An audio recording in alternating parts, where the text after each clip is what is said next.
अभी कहाँ पढ़ा था?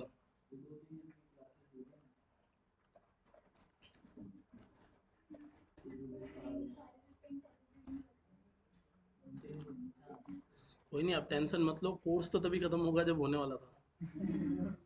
वो मुझे अभी कभी ट्रेन लेट हो जाती है ना, तो भी ट्रेन जहाँ पहुँचने वाली होती है वहाँ से आधे घंटे ही लेट होती है, ज़्यादा नहीं होती है वो, मतलब लास्ट डेस्टिनेशन तक। डेस्टिनेशन पे लेट नहीं होती है, मतलब डेस्टिनेशन पे कैसे भी करके वो पहुँचा देते हैं फटाफट। तो आपको सब कुछ समझ में भी आएगा, सब कुछ आ भी रहा होगा और अपन डेस्टिनेशन पे पहुँच भी जाएंगे। ठीक है, देखो।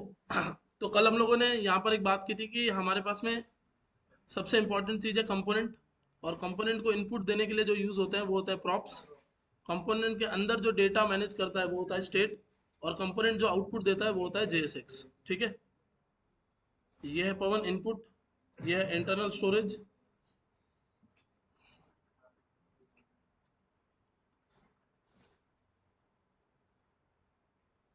और ये आपका आउटपुट है। ठीक है, तो अभी इस चीज़ को समझने के लिए एक नया रिएक्ट एप्लीकेशन बनाएंगे हम।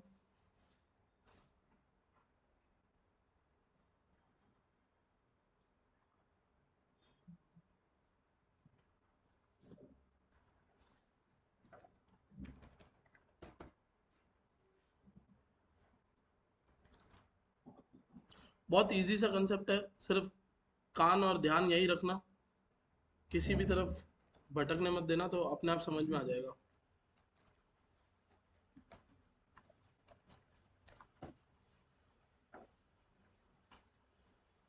दिख रहा है सोहेल पीछे से?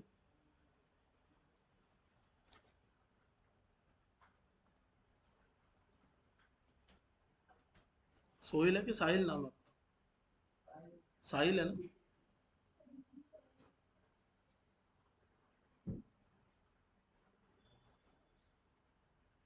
आपका नाम तो अर्जुन था ना? पास में, आपके पास में वो जो सबसे हैंडसम बंदा दिख रहा है ना, आपके पास में जो बैठा है, उसका नाम अर्जुन है, ऐसे कह रहा हूँ।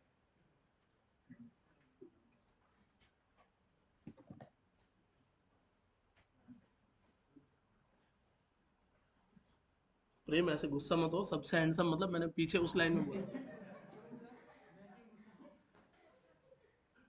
आपको ऐसे लग गया होगा कि सर मैं यहाँ बैठा हूँ, आपने ऐसे कैसे बोल दिया।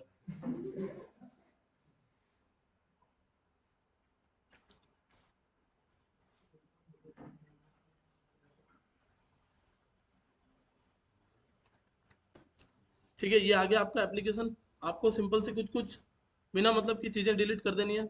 जैसे ये 3 लास्ट की फाइल्स जो हमारे कुछ काम नहीं आने वाली।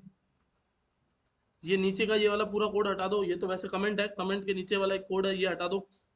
ये लाइन हटा दो यहाँ से। ये बस हम लोग इसलिए हटा रहे हैं ताकि थोड़ा सा कचरा कम हो जाए, नहीं तो आपको बहुत सारी फाइल्स दिखेगी, ज़्यादा कचरा दिखेगा। फिर क्या करना है आपको, ये app.css भी उड़ा दो। ठीक है, एक ही फाइल बहुत है, index.css। और अब क्या करोगे नेक्स्ट, तो ये पूरा कोड डिलीट कर दो और इसको JS से बना दो, JSX, यानी जावास्क्रिप्ट एंड एक्सएमएल। डन। अब यहाँ पर एक फंक्शन बनाओ ऐप नाम से, और इस ऐप नाम के फंक्शन को यहाँ से क्या करोगे, एक्सपोर्ट डिफॉल्ट ऐप। यहाँ पर इंपोर्ट तो किया हुआ है और यहाँ यूज हो ही रहा है। अब इस ऐप कंपोनेंट के अंदर एक और कंपोनेंट हम लेके आएंगे, और इस कंपोनेंट का नाम हमने रखा है person.jsx। ठीक है, एक कंपोनेंट है जिसका नाम है person.jsx। एक फंक्शन बना लेते हैं पर्सन नाम से, और यहां से क्या करेंगे, एक्सपोर्ट डिफॉल्ट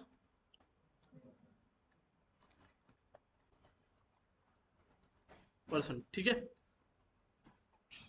डन। अब क्या करना है आपको, यहाँ एक डिव बनानी है, मतलब यहाँ लिखना है रिटर्न। ये फंक्शन एक चीज रिटर्न करेगा, वो रिटर्न क्या है, तो एक डिव रिटर्न होगी जिसमें क्लास लगी हुई है, और क्लास का नाम हमने रख दिया कंटेनर। डन। index.css में आ जाओ और कंटेनर नाम की क्लास बनाओ। विड्थ कुछ ले लेते हैं इसकी 1000 पिक्सल की, पैडिंग ले लेते हैं 10 पिक्सल की, और एक ले लेते हैं मार्जिन ऑटो। डन। अब इसके अंदर आपको कुछ देर के दिखाने के लिए बॉर्डर लगा देता हूँ लाल कलर की सॉलिड, और हाइट लगा देता हूँ 500 पिक्सल्स। ठीक है, क्या हो, पैडिंग नहीं चाहिए, छोड़ दो अभी। तो ये कंटेनर नाम की क्लास है, index dot C S S में इस क्लास का वर्णन है, मतलब इसको डिफाइन किया हुआ है, और यहाँ पर इसको इंपोर्ट किया हुआ है। अब आपको क्या करना है, सिंपली npm स्टार्ट, टर्मिनल खोला, वापस से देख लो टर्मिनल कैसे खोलना है, कंट्रोल के साथ बैकटिक, टर्मिनल खुल गया, npm स्टार्ट हो गया ये। तो ये लोकल होस्ट कॉलन 3000 पे आपका सर्वर चालू हो जाएगा।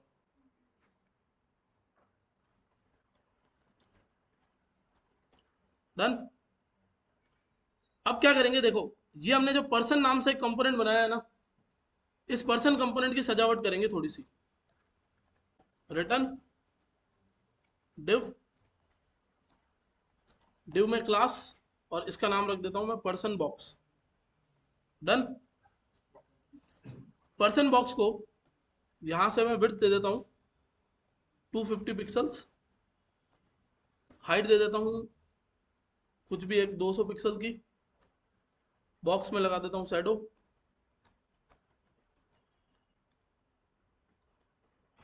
ठीक है, यहां पर्सन बॉक्स नाम की क्लास लगा दी मैंने, ये पर्सन बॉक्स है। अब आपको क्या करना है, पर्सन बॉक्स, सॉरी पर्सन नाम का जो कंपोनेंट है वो आपने यहां से एक्सपोर्ट किया हुआ है, इधर आके इंपोर्ट करो।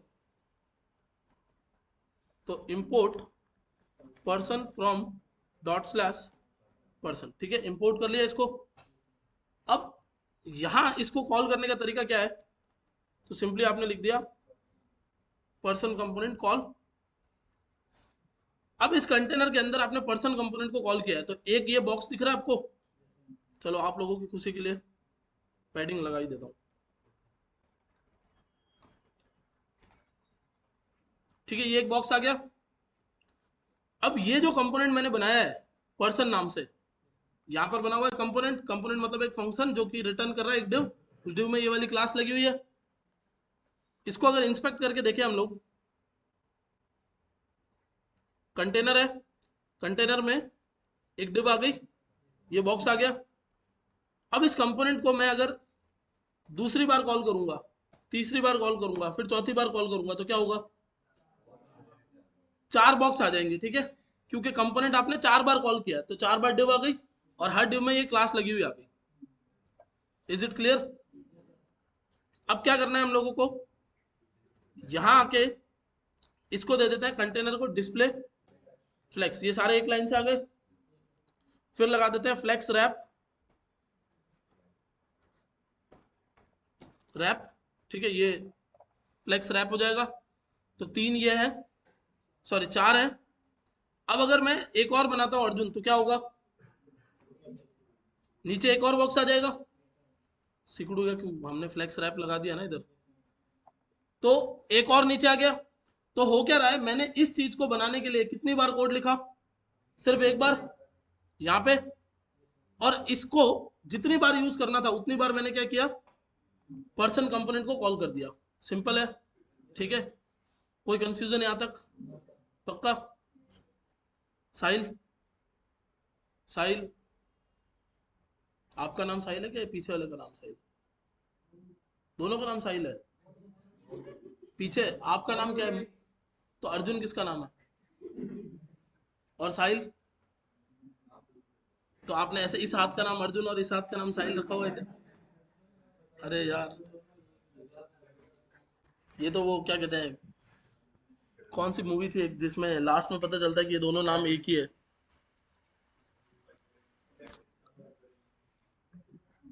ठीक है, तो ये जितने आप कंपोनेंट्स कॉल करोगे उतनी बार क्या होगा यहाँ पर मोनू, ये डिव्स बनती जाएगी।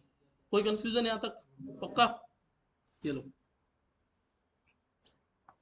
ठीक है, अब इनके अंदर मैं चलता हूँ, और यहाँ पर एक h2 टैग बनाता हूँ, h3 टैग बनाता हूँ, और यहाँ लिख देता हूँ नेम। नेम में हमने यहाँ पर लिख दिया। ठीक है, तो इन सब में नाम लिखा हुआ आ गया।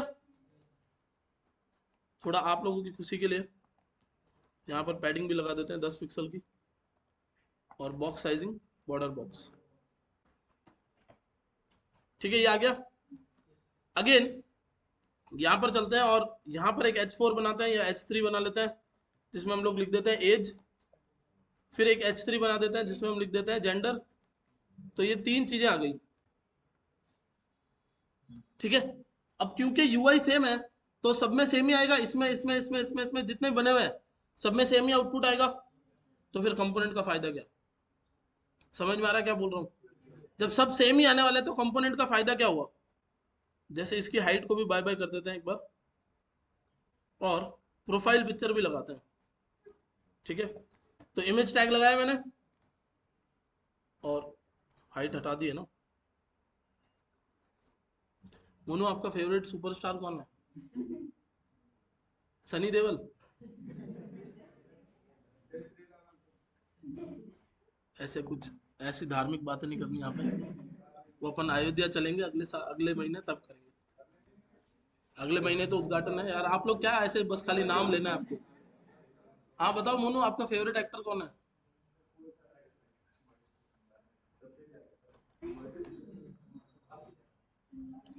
ठीक है, तो सलमान खान की एक इमेज उठाते हैं अपन। मेरे को तो ऐसे पहले जो याद आया वो डाल दिया मैंने।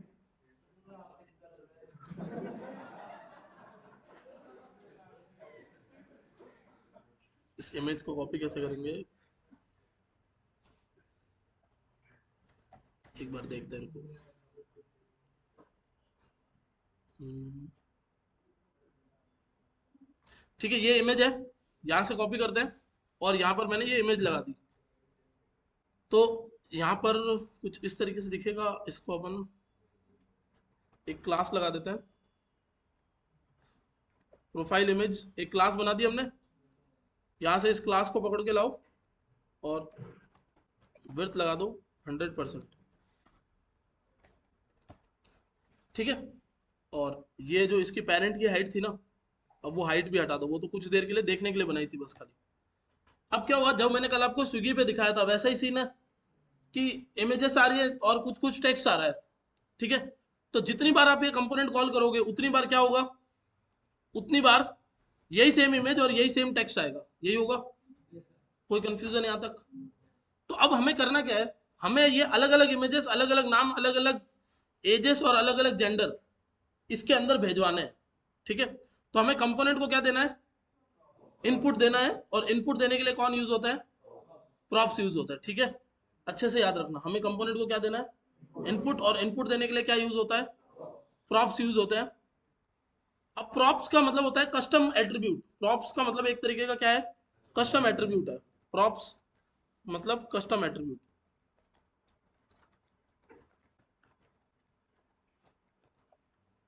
ठीक है, तो आपने यहां पर आके लिखा नेम, और नेम में जैसे मोनू का ही नाम हमने ले लिया, फिर एज नाम से हमने एक एट्रीब्यूट लिखा, फिर जेंडर नाम से हमने एक एट्रीब्यूट लिखा। तो नेम, एज और जेंडर, ये तीन चीजें हमने यहां से भेजी दूसरे वाले कंपोनेंट के अंदर। यहां से हमने भेजा नेम, तो नेम हमने लिख दिया प्रेम। एज आ गई, ये प्रेम की ओरिजिनल एज नहीं है।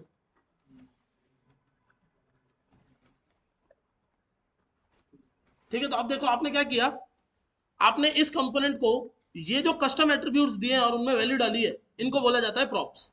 ठीक है, ये जो आपने एट्रीब्यूट बनाए हैं, ये एट्रीब्यूट कोई फिक्स नहीं है, आप अपनी मर्जी से कुछ भी बनाओ, लेकिन जो इसके लिए बनाया वही इसके लिए होना चाहिए। ठीक है, जैसे अगर आपको नेम पसंद नहीं है, यू अंडरस्कोर नेम ले लो। जो भी आप बना रहे हो वो दोनों में सेम डालोगे, मतलब दोनों नहीं, 10 है तो 10 के 10 में सेम डालोगे, 20 होंगे तो 20 के 20 में सेम डालोगे, 100 होंगे तो 100 के 100 में सेम डालोगे। समझ गए? तो अब यहां से आपने क्या दिया है, इनपुट। और अब आप चलोगे किसमें, पर्सन कंपोनेंट के अंदर, क्योंकि आपने इनपुट कहाँ दिया था, कंपोनेंट को इनपुट देने का मतलब है कि कंपोनेंट के अंदर कुछ भेज रहे हैं हम लोग।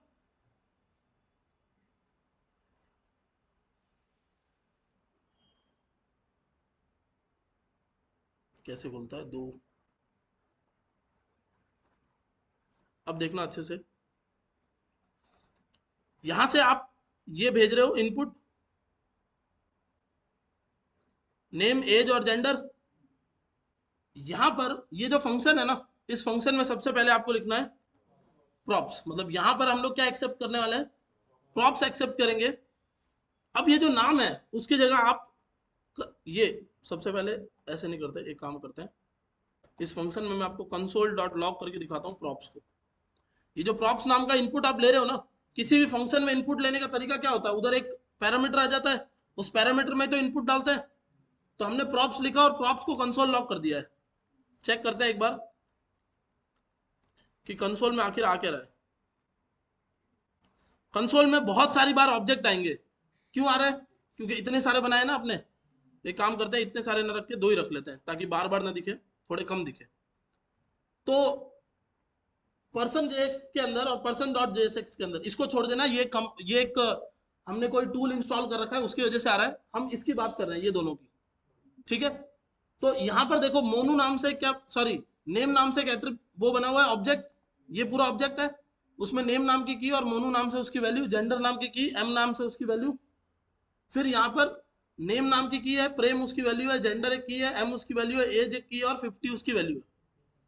तो हुआ क्या, ये क्या है आपका एक ऑब्जेक्ट है, इस ऑब्जेक्ट के अंदर ये सारी कीज है, आपने इनको कैसे भेजा था, as an attribute, but React ने इनको किस में कन्वर्ट कर दिया, एक ऑब्जेक्ट के अंदर कन्वर्ट कर दिया। यहां तक समझ में आया।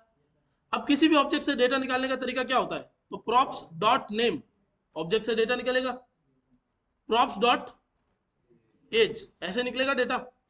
वापस रिफ्रेश करूं तो देखो मोनू और 25 इसमें से निकाल दिया। कोई शंका समस्या कंफ्यूजन, यही सेम चीज जो मैं यहां कर रहा हूं वो मैं यहां भी तो कर सकता हूं, क्योंकि जावास्क्रिप्ट का कोड तो यहां भी चल सकता है। करली ब्रैकेट लगाओ, props dot name, curly bracket लगाओ, प्रॉप्स डॉट एज, नहीं, ठीक है। तो ये आ गया props dot name, props dot age, same यहां पर आप क्या लिख दोगे, प्रॉप्स डॉट जेंडर। तो क्या हो रहा है, समझ में आ रहा है। आपने यहां से क्या भेजा है, इनपुट, इस कंपोनेंट को इसके इनपुट मिले, इस कंपोनेंट को इसके इनपुट मिले, जो इनपुट थे वो इस कंपोनेंट के लिए इसमें स्टोर हुए और आगे यूज हुए, इस कंपोनेंट के लिए इसमें स्टोर हुए और आगे यूज हो गए। ये देखो यहाँ मोनू लिखा हुआ है, एज अलग है, जेंडर अलग है, मतलब जेंडर तो चलो दोनों का सेम आया है, बट डेटा अलग अलग आ रहा है। अब ये जो इमेज है, तो यहां से मैं इमेज को भी भेजने के लिए यहां से हटा देता हूं और यहां पर मैं एक img नाम से बना देता हूं, ठीक है। आप कुछ भी बनाओ, क्या फर्क, कोई फर्क नहीं पड़ता है। img नाम से ये रख दिया हमने एक एट्रीब्यूट, यानी ये भी एक प्रॉप है।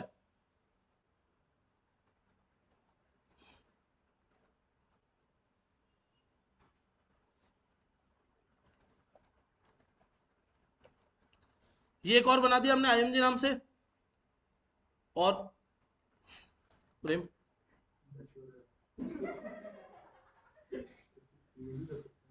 यानी प्रेम के लिए फोटो लगानी है, ऐसे कैसे कर सकते हो आप।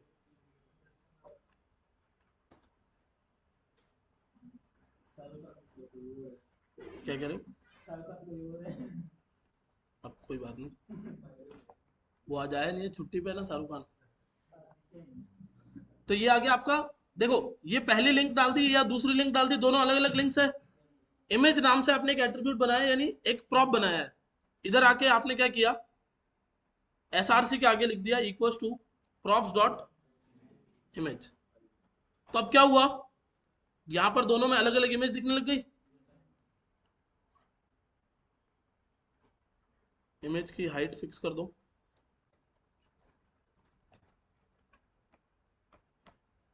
क्या हुआ पता चला, कंपोनेंट कितनी बार बनाया, एक बार, ठीक है। HTML CSS और जावास्क्रिप्ट का कोड कितनी बार लिखा, एक बार। यहां से कंपोनेंट को कॉल कितनी बार किया है, दो बार। दोनों बार हमने क्या किया है, यहां से क्या भेजे हैं, प्रॉप्स। यही प्रॉप्स अंदर गए और अंदर जाके इनके लिए क्या बन गए, डेटा बन गए, दो आ गए। एक और कंपोनेंट कॉल करते हैं चलो। तो पर्सन नाम से कंपोनेंट कॉल किया हमने, इसको सेल्फ क्लोजिंग ही बनाओ क्योंकि इसके अंदर तो वैसे भी कुछ डालना है नहीं हमें। यहाँ पर आए हमने डाल दिया एक इमेज नाम का एट्रीब्यूट, यहाँ पर डाल दिया हमने एक नेम नाम का एट्रीब्यूट, यहाँ पर डाल दिया हमने एक जेंडर नाम से एट्रीब्यूट, और एक डाल दिया हमने एज। कोई फर्क नहीं पड़ता, आप आगे पीछे कहीं भी डालो, कोई कोई मतलब नहीं है। जैसे यहाँ पर इमेज आ गया है, नेम एज और जेंडर पीछे है, यहाँ पर आगे पीछे होगा, कोई फर्क नहीं पड़ेगा। ठीक है, यहाँ तक कोई कंफ्यूजन? ठीक है, ये एक और आ गया, बट इसमें डेटा नहीं आया है क्योंकि आपने वहां से कुछ भेजा नहीं है अभी। चलो ठीक है,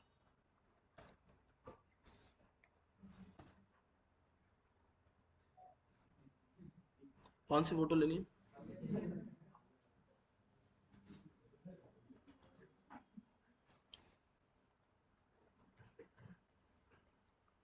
अनुमान, आप तो बोले थे शादी हो रखी है, फिर ये सारी क्या अच्छी फोटो? ठीक है, इमेज आ गया, नेम, जेंडर और एज, ये तीन चीजें ले ली आपने। सेम फोटो क्यों आ रही है? सेम लिंक लगा दी शायद इसलिए। ठीक है, अगर आप यहां से इसका HTML आउटपुट देखोगे ना कि इसका HTML का आउटपुट क्या बन गया है, तो आपको यहाँ आइडिया लगेगा। ये एक दो तीन कंपोनेंट्स है, इस कंपोनेंट में ये इमेज टैग और ये तीनों हेडिंग्स, इस कंपोनेंट में ये इमेज टैग और ये तीनों हेडिंग्स, सबके अंदर अपना अपना डेटा चला गया। तो कंपोनेंट का मतलब क्या होता है? एक बार बनाओ HTML CSS और जावास्क्रिप्ट का कोड, एक बार बना दो, फिर जितनी बार चाहिए उतनी बार यूज कर सकते हो। बट हर बार आपको डेटा तो अलग चाहिए, UI सेम है। जैसे मुझे बॉर्डर रेडियस लगाना है तो सब पे ही लगाऊंगा। जैसे मान लो ये कंटेनर है, तो मैं इधर बॉर्डर रेडियस लगाता हूँ, सॉरी कंटेनर नहीं, सब पे ही लगेगा बॉर्डर रेडियस।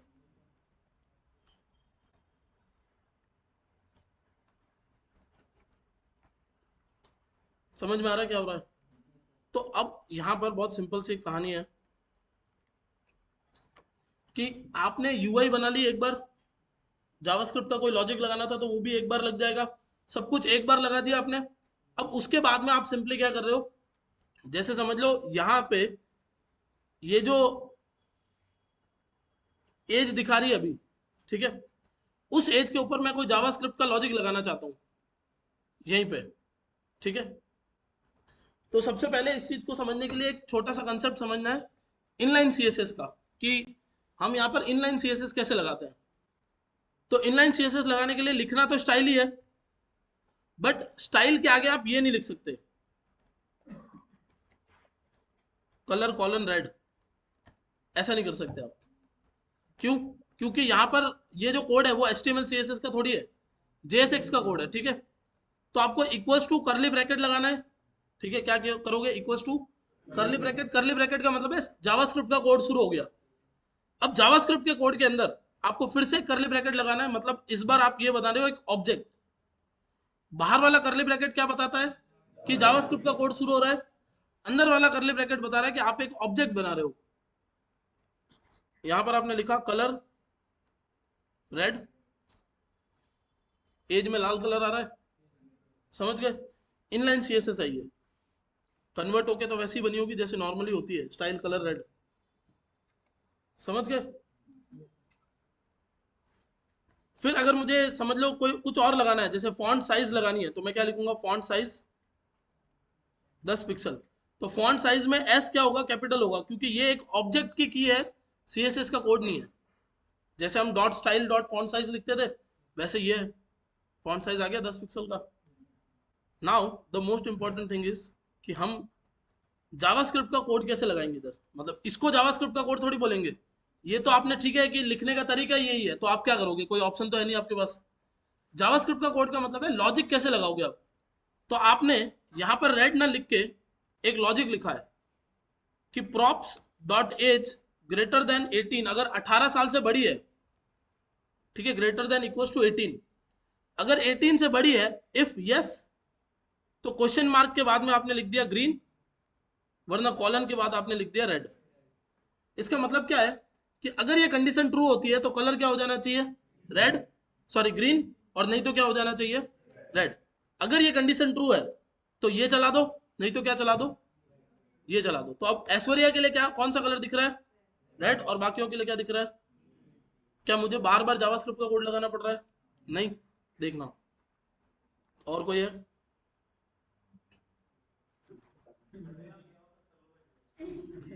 ठीक है, देखो तो अब एक पर्सन कंपोनेंट बनाते हैं।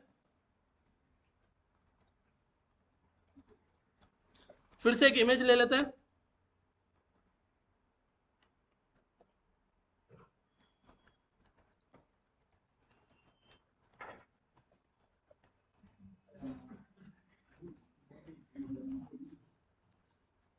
ठीक है, और यहाँ पर ले लेते हैं। अरे अपन कौन सा एग्जैक्ट लिख रहे हैं?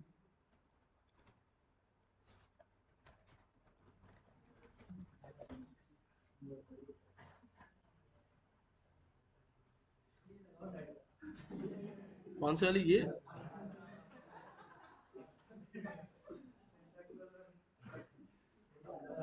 मोदी जी पेट्रोल का प्राइस कम करने वाले हैं, आप लोग नुकसान करा दोगे मेरा।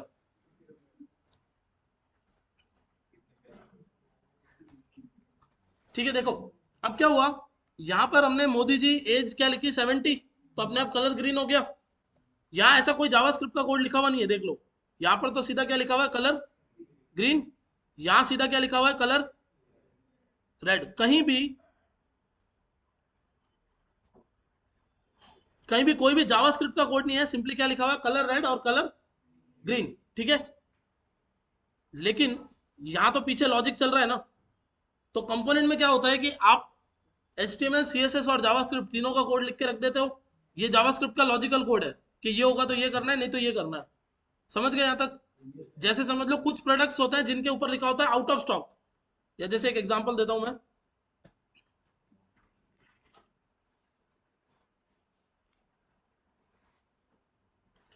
जैसे यहाँ पर ये सब कुछ कंपोनेंट से बना हुआ है, ये 1 2 3 4 5 6 7 जितने भी है सारे किससे बने हुए हैं, कंपोनेंट से। लेकिन किसी में हॉट लिखा हुआ है और किसी में नहीं है।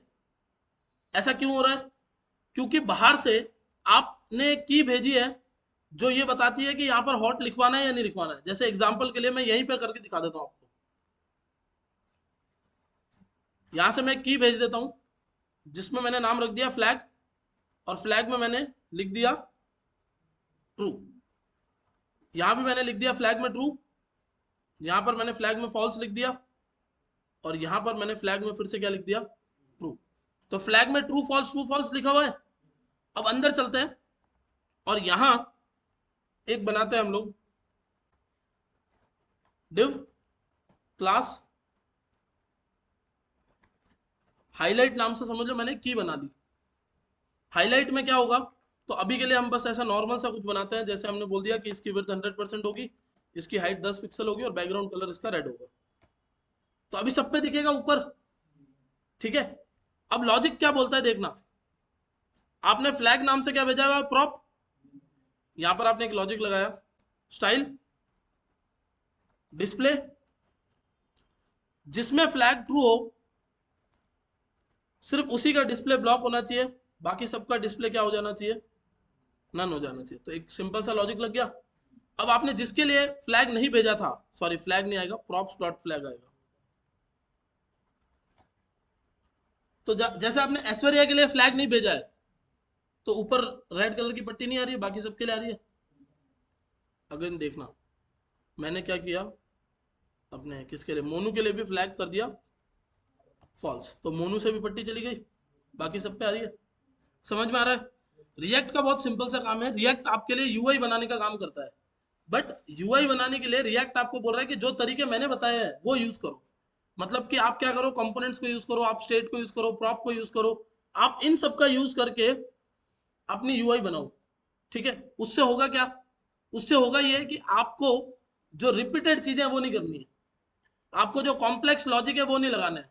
सब कुछ कौन करेगा, रिएक्ट जेएस खुद करेगा। आप तो सिंपली क्या करो, डेटा देते जाओ। जैसे आपने ये डेटा दिया ना, तो उस डेटा के हिसाब से रिएक्ट ने आपकी यूआई बना के दे दी। समझ में आ रहा है यहाँ तक? क्लियर है? तो प्रॉप्स क्या होते हैं, प्रॉप्स किसी भी कंपोनेंट के लिए इनपुट का काम करता है। ये जो सारे प्रॉप्स हैं वो एज एन इनपुट यहाँ से इसके अंदर जा रहे हैं, और उस इनपुट की हेल्प से आपको ये इस तरीके की चीजें दिख रही है। नहीं लगा सकते हो, इसके अंदर कोई भी जावास्क्रिप्ट का कोड उस तरीके से नहीं चला सकते हो आप, इफ एल्स वगैरह लिख के। यहाँ पर आपको टर्नरी ऑपरेटर ही लगाना पड़ेगा, जो अभी हमने लगा रखा है।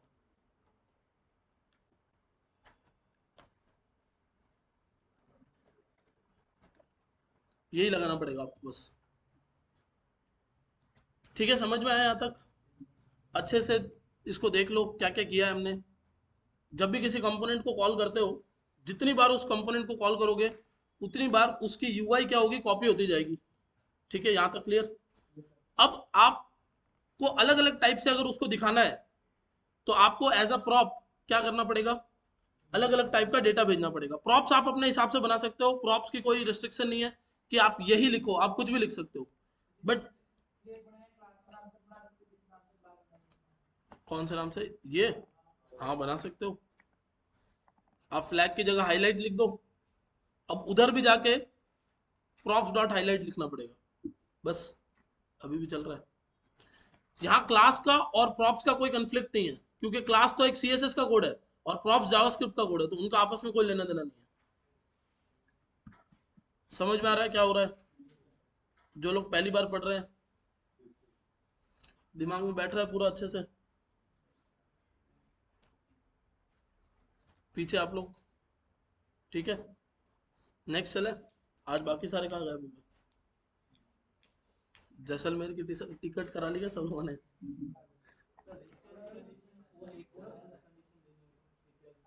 देंगे, वो भी देंगे। क्या चीज? आज भेज के दिखाई थी ना सुबह वाली क्लास में। हाँ, कंपोनेंट बनाया था ना कंटेनर नाम का, और उसमें एक्स्ट्रा क्लासेस भेजी थी ना, याद नहीं है? सुबह ही तो बताया था आज।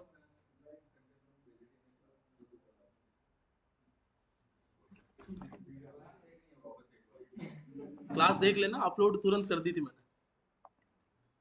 ठीक है, यहां तक समझ में आया क्या हो रहा है ये? अब ये तो है प्रॉप्स, और ये जो आउटपुट जिसकी वजह से आ रहे हैं वो क्या है, कंपोनेंट्स। इसके बाद सबसे इंपॉर्टेंट चीज जो आती है वो है स्टेट। ठीक है, तो एक कंपोनेंट की एक लाइफ साइकिल होती है। हर कंपोनेंट की एक लाइफ होती है। ठीक है, कंपोनेंट सबसे पहले क्या होता है, रेंडर होता है, मतलब कंपोनेंट वहां पर आया। ठीक है, फिर कंपोनेंट होता है री रेंडर, और फिर फाइनली कंपोनेंट हो जाता है अनमाउंट। आप रेंडर को माउंट भी बोल सकते हो।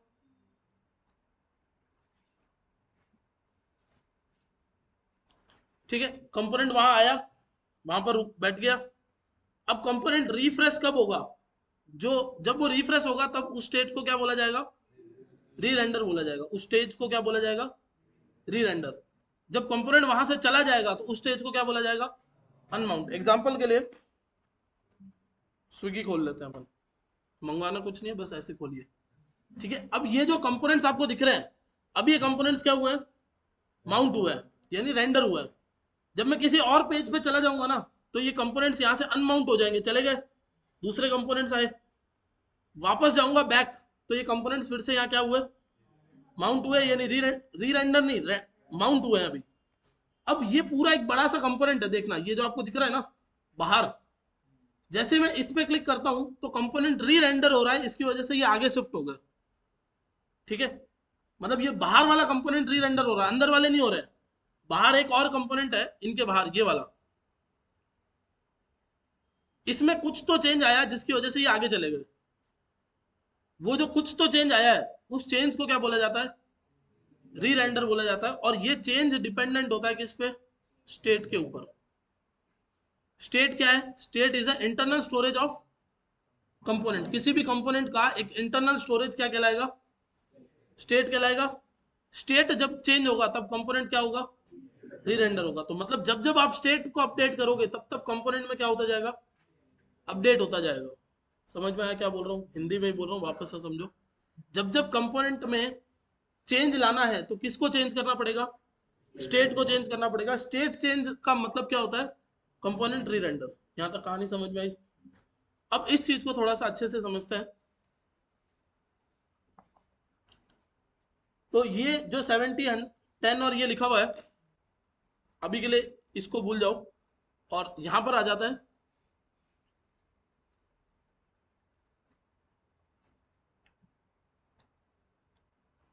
और सबसे पहले एक स्टेट बनाते हैं। ठीक है, तो इधर एक बना लेता हूं मैं, H3 और यहाँ लिख देते हैं वोट्स, और स्टेट को बनाना कैसे है तो देखो, एक कांस्टेंट लिखा आपने, यहाँ पर दो चीजें आप बना रहे हो। सबसे पहले आप स्टेट का नाम लिखोगे, तो स्टेट का नाम मैंने रख दिया वोट्स, और स्टेट को मॉडिफाई करने के लिए आप एक फंक्शन का नाम बताओगे, तो मैंने लिख दिया सेट वोट्स। आप सेट वोट्स की जगह दिनेश भी लिख सकते हो, कोई फर्क नहीं पड़ने वाला, ठीक है। अब दिनेश कौन है मुझे भी नहीं पता, बट आप लिख सकते हो। इसके बाद आपको क्या करना है, इसके बाद में आपको एक फंक्शन को कॉल करना है। तो सबसे पहले आपको करना है import use state from react. This is a hook. आपने क्या किया है, एक हुक को इंपोर्ट किया है जिसका नाम क्या है, यूज स्टेट। देखो, हुक मतलब कोई नई चीज नहीं होती है, हुक है तो एक तरीके का फंक्शन ही। जैसे करली ब्रैकेट से फंक्शन कॉल होता है, वैसे ये भी एक फंक्शन है, बट रिएक्ट ने इसको एक फैंसी नाम दे रखा है, हुक, ठीक है। तो यूज स्टेट क्या है, एक हुक है। इसका काम क्या है, इसका काम है टू क्रिएट द स्टेट। अब यहां पर आपको लिखना है यूज स्टेट, ठीक है। और यहां अगर आपने लिखा जीरो, तो ये वोट्स वाला जो वेरिएबल बन रहा है, उस वेरिएबल की शुरुआती वैल्यू कितनी हो गई अपने आप, जीरो हो गई। अब इस वोट्स वाले वेरिएबल को यहां पर कैसे कॉल करोगे, तो जावास्क्रिप्ट का कोड कैसे लिखते हो, करली ब्रैकेट वोट्स लिख दिया आपने, सबके में वोट्स कितने दिखा रहे हैं, 0 0 0 दिखा रहा है, ठीक है, क्योंकि कंपोनेंट है ना। तो कंपोनेंट तो जितनी बार कॉल करोगे उतनी बार रेंडर होगा, उतनी बार रेंडर होगा तो उतनी बार आउटपुट भी तो दिखेगा, ठीक है। अगर मैंने यहां जाके लिख दिया 10, तो क्या दिखाएगा, तो सब में क्या आ रहा है, 10 लिखा हुआ आ रहा है। अब इसको इंक्रीज और डिक्रीज करने का काम करेंगे हम, और स्टेट चेंज करवाएंगे, ठीक है। तो एक यूजर के, सॉरी, एक ये जो एक्टर है उसके वोट्स बढ़ाने और कम करने हैं। तो एक बटन बनाया मैंने माइनस का, एक बटन बनाया हमने प्लस का, ठीक है। अब यहां पर क्या क्या है देखना अच्छे से, तो यहां मैं कमेंट कर देता हूं। यहां मेरे पास सबसे पहले क्या है, स्टेट, फिर क्या है, स्टेट मॉडिफायर। मॉडिफायर मतलब उसको चेंज करने वाला, यही सिर्फ वो है जो स्टेट को क्या कर सकता है, चेंज कर सकता है। इसके अलावा स्टेट को कोई चेंज नहीं कर सकता। आप सुबह से बैठे हो वीडियो गेम खेल रहे हो, तो शाम को सिर्फ एक ही पर्सन है जो आपको आके हटा सकता है, और कोई नहीं हटा सकता, ठीक है। वैसे ही यहाँ पर क्या हो रहा है, जब आप ये वाला स्टेट बना रहे हो, तो स्टेट को मॉडिफाई करने का काम कौन कर सकता है, सिर्फ और सिर्फ स्टेट का मॉडिफायर। मतलब आपको इसके अंदर कुछ भी करवाना है तो कौन करेगा, ये सेट वोट्स नाम का जो आपने मॉडिफायर बनाया वही करेगा, और कोई नहीं कर सकता, ठीक है।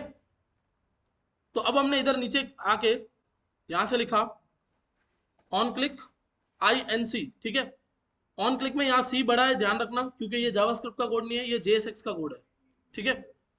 इक्वल्स टू, आपने करली ब्रैकेट लगाए, मतलब यहाँ क्या है, प्योर जावास्क्रिप्ट का कोड है। आपने एक फंक्शन का नाम बता दिया INC। यहाँ पर फंक्शन आप कॉल नहीं करोगे, आप सिर्फ क्या बताओगे, फंक्शन का नाम बताओगे, क्योंकि अगेन ये HTML का कोड नहीं है। फिर से आपने लिखा ऑन क्लिक DESC, ये एक फंक्शन बना दिया आपने।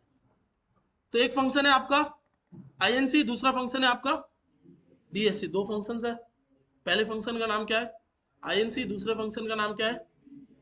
अब इन फंक्शंस को ऊपर बनाना है, तो रिटर्न के बाहर जो भी जावास्क्रिप्ट का कोड लिखना है वो लिखो। तो मैंने यहाँ पर एक फंक्शन बनाया। अभी आप लोगों को 3 से 4 वालों को एरो फंक्शन नहीं पढ़ाए थे ना, पढ़ा दिए थे एरो फंक्शन, वेरी गुड। तो आपने INC नाम से एक एरो फंक्शन बनाया, ठीक है। इस INC नाम के एरो फंक्शन में आपने क्या किया, आपने बोला सेट वोट्स, वोट्स प्लस 1। तो वोट्स की अभी वैल्यू है 0, प्लस 1 कितना होता है, 1, 11। 0 प्लस 1 क्या होगा, 0 प्लस 1 कितना होगा, 1 होगा। मैंने क्या बोला, वोट्स की अभी वैल्यू 0 है, प्लस 1 करना है, मैंने ये थोड़ी बोला वहां से देखना है, ठीक है। तो वोट्स की वैल्यू 0 है, 0 प्लस 1 कितना होगा, 1। तो अपने आप वोट में क्या लिखा हुआ आ जाएगा, 1 आ जाएगा। यहां चेंज नहीं होगा क्योंकि ये तो कोड बना हुआ है, पीछे चेंज होता जाएगा। फिर मैंने एक वेरिएबल, फिर मैंने एक फंक्शन बनाया डिक्रीज, और आप लोग समझदार हो कि नहीं हो, वोट्स प्लस 1 और वोट्स माइनस 1। यहां पर देखना, अभी जब भी मैं यहां क्लिक करूंगा सबके वोट चेंज होंगे, या सिर्फ सलमान भाई के होंगे, सिर्फ वहां के वोट चेंज होंगे, क्योंकि ये जो कंपोनेंट है उसका स्टेट इसके लिए काम कर रहा है। ठीक है, देखो सिर्फ वहां चेंज हो रहा है।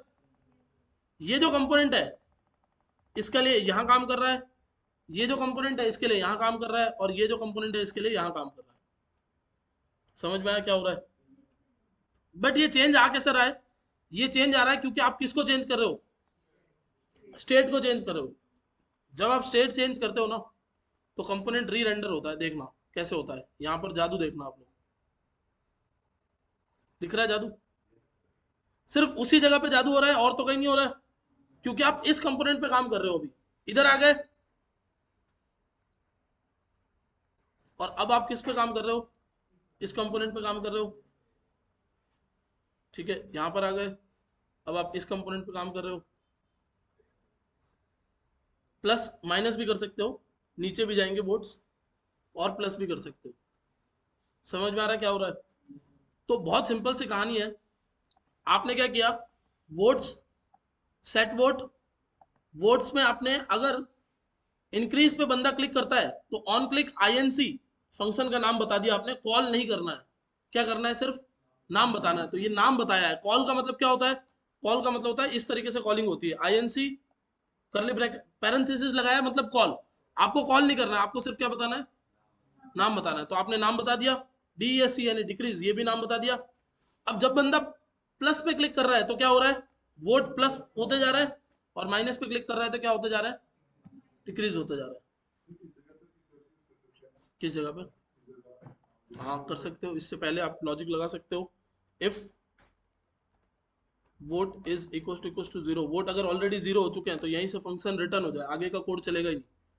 तो किसी के वोट जीरो से नीचे नहीं जा सकते कभी भी, यहाँ से नीचे नहीं जा सकता। जैसे सलमान भाई के वोट जीरो लेके आ गए आप, अब इससे नीचे नहीं होगा। तो यहाँ ये रिटर्न से ऊपर जो है ना, वो प्योर जावास्क्रिप्ट का कोड है। रिटर्न के अंदर, रिटर्न का जो ये पैरेंथेसिस है ना, इसके अंदर ये जो कोड है, ये किसका कोड है? JSX का कोड है। तो इधर आप इफ एल्स फोर वोर कुछ भी लगा सकते हो। ठीक है, रिकमेंडेड नहीं है कि आप फॉर लूप यहाँ चलाओ, बट जरूरत पड़ेगी तब हम जहाँ जहाँ जहाँ जैसे चलाना पड़ेगा वैसे चलाएंगे भी। यहाँ तक समझ में आया क्या हो रहा है? तो आपने बोला votes equal to zero, return. Vote जब ऑलरेडी क्या हो जाए? जीरो हो जाए, तो यहाँ से वापस लौट जाओ। समझ गए? तो नीचे माइनस वाला कोड चलेगा ही नहीं, जब चलेगा ही नहीं तो इससे नीचे जाएंगे नहीं। समझ में आ रहा है क्या बोल रहा हूँ? कोई शंका, समस्या, confusion? Brijmohan?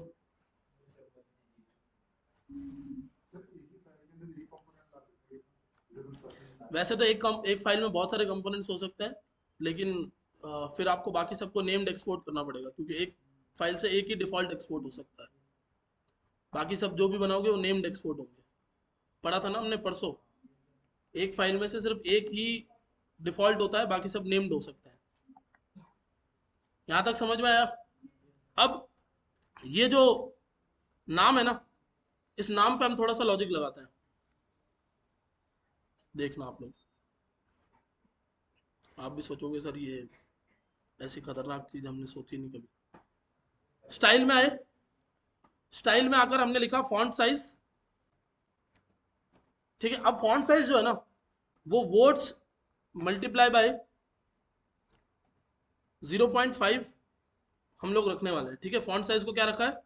Vote multiply by 0.5। तो अभी फॉन्ट साइज सबकी जीरो है, क्योंकि वोट सबके जीरो है। जैसे जैसे आप वोट बढ़ाओगे, वैसे वैसे उसकी फॉन्ट साइज बढ़ रही है, दिख रही है देखो। तो मोनू का नाम बड़ा हो रहा है।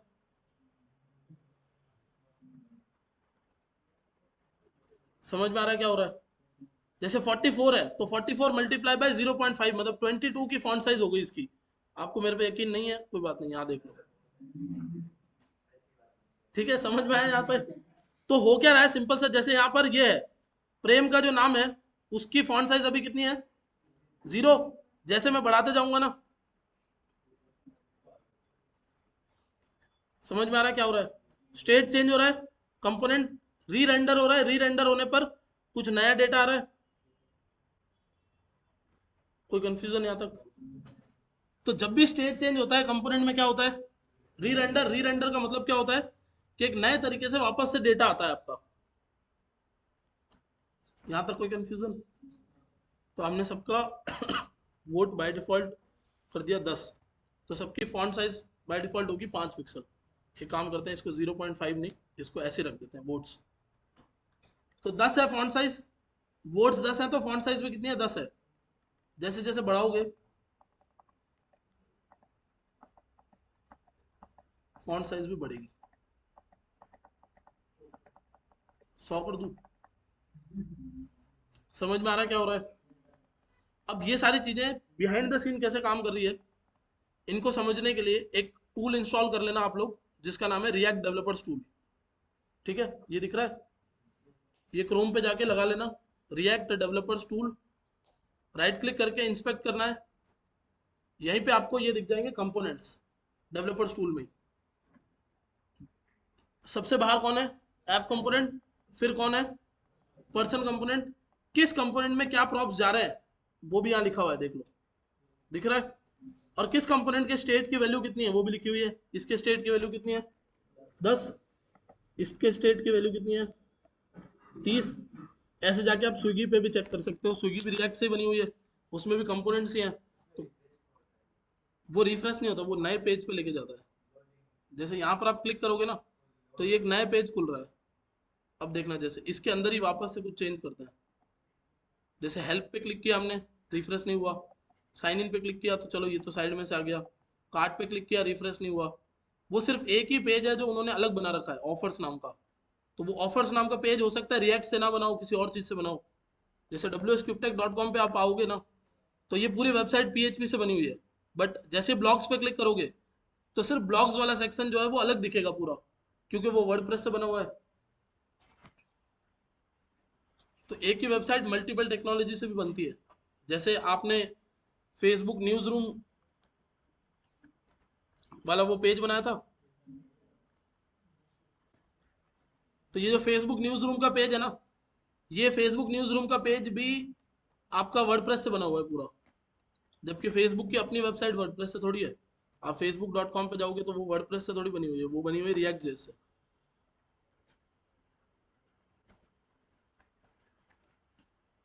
समझ गए? तो ऐसा मतलब नेसेसरी नहीं है कि आप पूरा प्रोजेक्ट एक ही उसमें बनाओ। जैसे कोई ऐसी चीज है जो आपको सिर्फ डेटा ही दिखाना है, तो आप वहां पर वर्डप्रेस भी यूज कर लोगे। आप वहां पर अपने किसी और चीज को भी यूज कर सकते हो। जैसे समझ लो जैसे फेसबुक जब बनाया गया था तब PHP में बनाया गया था। तो अब फेसबुक को अगर नोड जेएस में कन्वर्ट करेंगे, तो जितनी की जितनी एपीआई है वो सारी कन्वर्ट करना अगर पॉसिबल नहीं हुआ होगा, तो अभी भी कुछ एपीआई PHP में चल रही होगी। समझ गए? तो एक ही प्रोजेक्ट मल्टीपल टेक्नोलॉजी पे चल सकता है। ठीक है, समझ में आया क्या है? कंपोनेंट्स क्या होते हैं पता चल गया, प्रॉप्स क्या होते हैं पता चल गया, स्टेट क्या होता है पता चला। स्टेट का मतलब क्या है? किसी भी कंपोनेंट का इंटरनल स्टोरेज। जब जब साहिल और अर्जुन, जब जब स्टेट चेंज होता है, तब तब क्या होता है?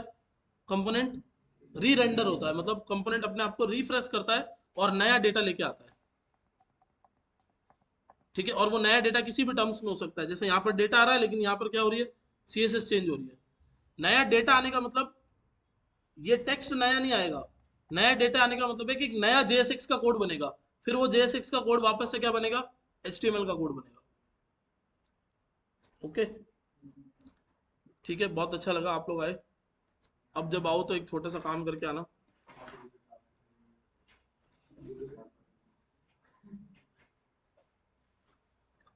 आपको एक सिंपल सी कार्ट बनानी है।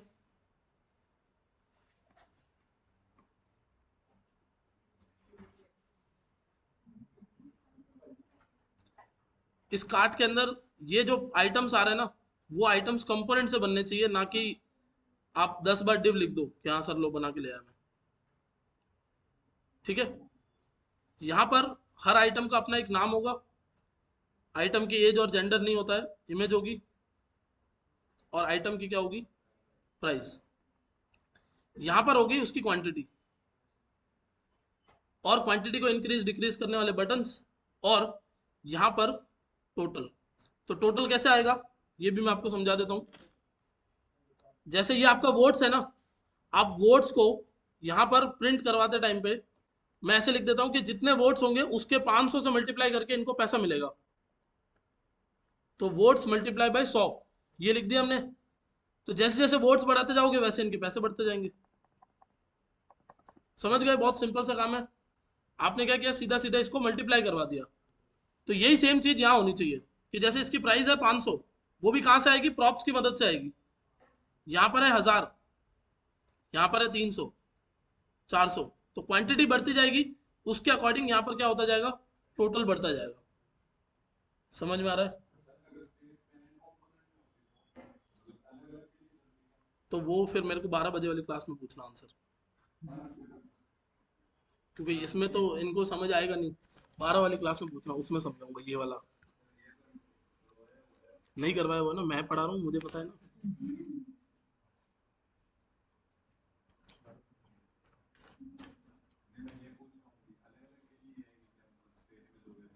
देखो यही सेम, आप लोग कंफ्यूज मत हो। ऐसे ही बनेगा, एक ऐप कंपोनेंट होगा, उस ऐप कंपोनेंट में बाहर एक कंटेनर बनेगा, उस कंटेनर के अंदर ऐसे आइटम नाम से आप कंपोनेंट बना लो। आइटम नाम से कंपोनेंट हो गया, तो ये एक आइटम, ये दूसरा आइटम, तीसरा आइटम, चौथा आइटम, ये कंपोनेंट्स बना लिया आपने। अब क्या करोगे, इसी कंपोनेंट को बाहर यहाँ कॉल करोगे, और यहाँ आइटम आइटम आइटम करके कंपोनेंट कॉल कर दोगे।